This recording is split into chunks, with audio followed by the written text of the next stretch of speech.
આ બાજુ દીકરો જાય બજારમાં, એક બે ઓસા લાવે, પન્યું લાવી બાપ તગડે અને મેકવા આવ્યો વૃદ્ધાશ્રમમાં.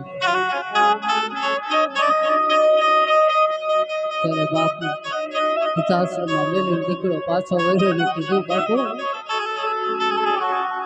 કે લો આ બે પન્યા હે, એકા બીજી મેલા થાય તો બદલાવી લેજો બાપુ.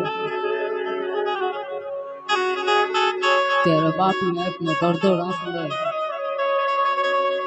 દીકરાને કહે છે, અરે બેટા કે આ બે ઓસર તે મને આપ્યા છે ને, બે માંથી આ એક હું રાખું અને એક તને આપું.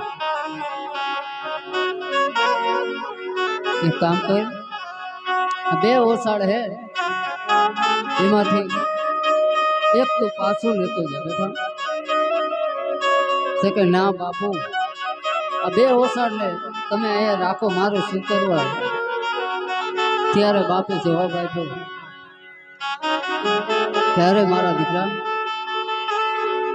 કે આજ તું મને વૃદ્ધાશ્રમમાં મેકવા આવ્યો છો ને, ત્યારે તે મને બે પન્યા આપ્યા. તે કે હા બાપુ, એ બે પન્યા એક પાછું લેતો જા. જે દિવસ તે મને વૃદ્ધાશ્રમમાં મેકવા આવ્યો છો ને, કાલ સવારે તારા જ દીકરા તને વૃદ્ધાશ્રમમાં મેકવા આવશે ને. તે કે હા બાપુ, તો આ એક ઓસાડ તું લેતો જા, એ તું હાજરી રાખજે. જ્યારે તું વૃદ્ધાશ્રમમાં આવે ને ત્યારે આ બાપની નિશાની હારે લેતો આવજો. કારણ કે આજની પ્રજા કોઈ પાછળથી તમે જે કરો